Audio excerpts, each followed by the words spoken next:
Chapter 18. Now Jehoshaphat had riches and honor in abundance, and joined affinity with Ahab. And after certain years he went down to Ahab to Samaria. And Ahab killed sheep and oxen for him in abundance, and for the people that he had with him, and persuaded him to go up with him to Ramoth-Gilead. And Ahab king of Israel said unto Jehoshaphat king of Judah, Wilt thou go with me to Ramoth-Gilead? And he answered him, I'm as thou art, and my people as thy people, and we will be with thee in the war. And Jehoshaphat said unto the king of Israel, Inquire, I pray thee, at the word of the Lord today. Therefore the king of Israel gathered together of prophets 400 men, and said unto them, Shall we go to Ramoth-Gilead to battle, or shall I forbear? And they said, Go up, for God will deliver it into the king's hand. But Jehoshaphat said, Is there not here a prophet of the Lord besides, that we might inquire of him?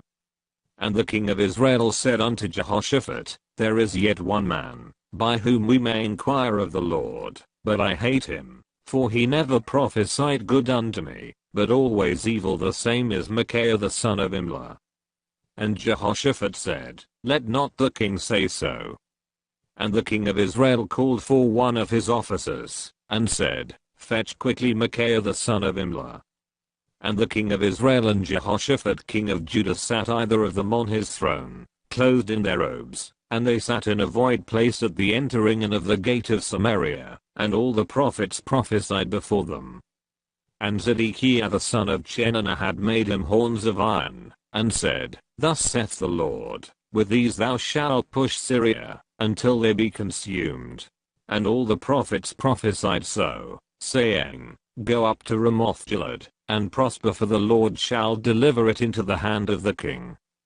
And the messenger that went to call Micaiah spake to him, saying, Behold, the words of the prophets declare good to the king with one assent. Let thy word therefore, I pray thee, be like one of this, and speak thou good.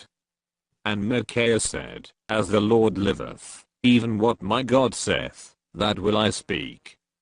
And when he was come to the king said unto him, Micaiah, shall we go to Ramoth-Gilead to battle, or shall I forbear? And he said, Go ye up, and prosper, and they shall be delivered into your hand.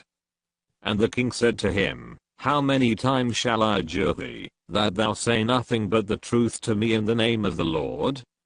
Then he said, I did see all Israel scattered upon the mountains, as sheep that have no shepherd, and the Lord said, These have no master, let them return therefore every man to his house in peace. And the king of Israel said to Jehoshaphat, Did I not tell thee, that he would not prophesy good unto me, but evil? Again he said, Therefore hear the word of the Lord. I saw the Lord sitting upon his throne, and all the host of heaven standing on his right hand, and on his left.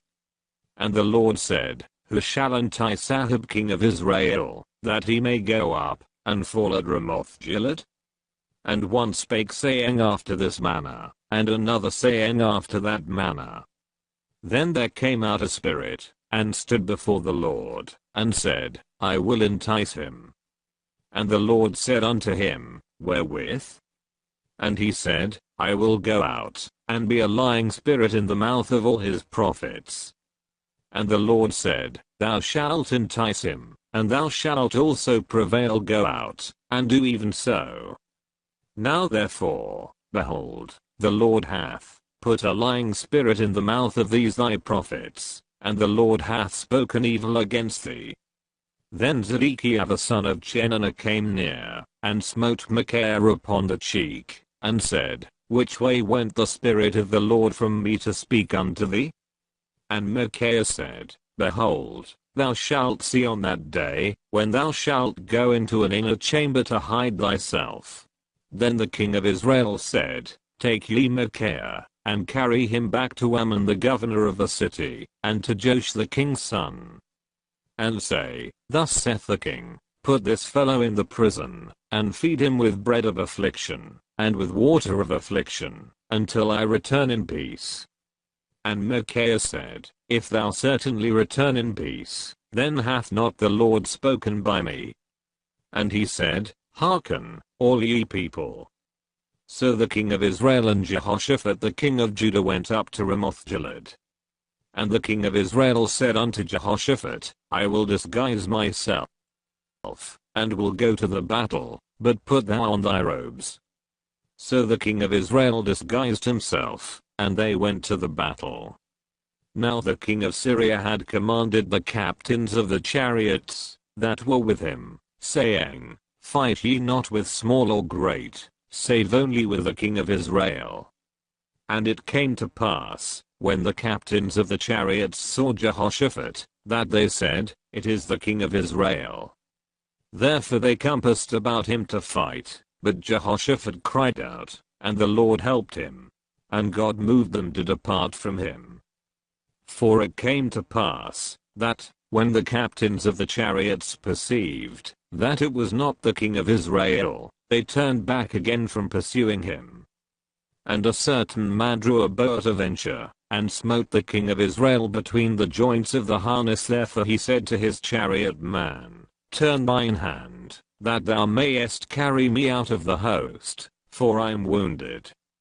And the battle increased that day. Howbeit the king of Israel stayed himself up in his chariot against the Syrians until even and about the time of the sun going down he died.